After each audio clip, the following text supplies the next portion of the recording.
In this short video, we explore AAI's automated database maintenance procedures. Over time, normal AAI operation leads to the accumulation of data, which becomes obsolete even after short periods of time. The purpose of the maintenance procedures is to ensure the sustainability of AAI over the long run. Without them, we're risking disk space issues and database degradation, downtime, and organizational compliance violations. Automated maintenance is performed in warm mode by ways of two automated processes, and so there's no need to stop the AAI server.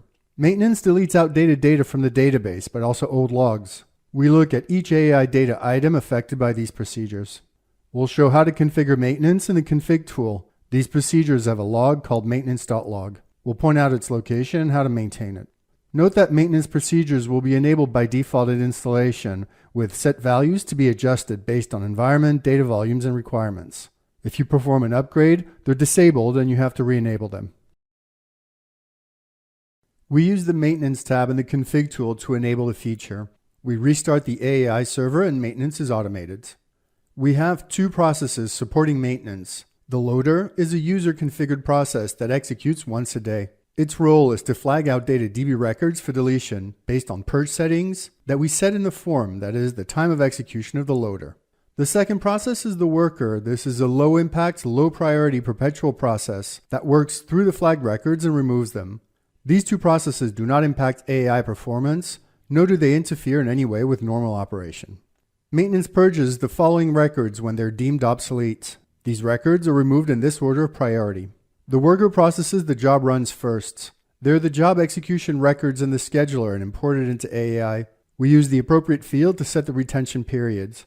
Typically, administrators will set longer volumes, since this is the source data which AAI uses to build its job stream run data. The default value is 540 days or 18 months. With this value, the worker will purge records older than 540 days. The next item in the execution priority is the job stream runs, which AAI uses for analysis and reporting. Again, we set the retention period in days and the default value is 180 days. Maintenance procedures are indiscriminate as regards job stream runs. If you set the value to 6 months, all job stream runs server-wide are kept for 6 months and then deleted. But you can set the retention period of each individual job stream run in the General tab of the Job Stream Admin form in the thick clients. Say you have a job stream that is mission critical to your operations and you want to keep records for 2 years, say for compliance purposes. You can update the retention value in the thick clients and set a specific value or explicit dates. This value supersedes the server value we set here. AAI keeps track of jobs that are deleted from the scheduler. The worker deletes these once a day. Finally, maintenance procedures delete the AAI log files. You can enable this as well and set the retention days. The default is 2 months, meaning AAI will retain 2 months worth of AAI logs.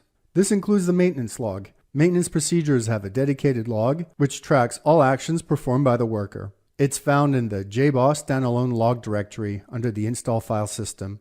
The general maintenance field is designed to regulate the worker by capping the volume of data removed each day. The default value is 10, which sets the worker to remove the records associated with the oldest 10 days and ignoring the rest. As long as your maintenance procedures have been running consistently for some time, this field is not relevant. However, let's consider a scenario where AAI has been operating for months and automated maintenance was either disabled or never activated. When you enable it for the first time, the worker will have to work through enormous volumes of obsolete data. It could be months or even years worth. This is something we want to avoid because it could tie up the worker for hours. If we set the max days of purge history to 10 days, then the worker will work through all this old data progressively. Each day, it will remove the oldest data associated with the first 10 days and ignore the rest. Then the next day will start again and again and again, day after day, until all the old data has been purged. We illustrate this with the diagram on the next slide. We start with an AAI system that is not maintained. We have a very large volume of purgeable data. We enable the maintenance procedures.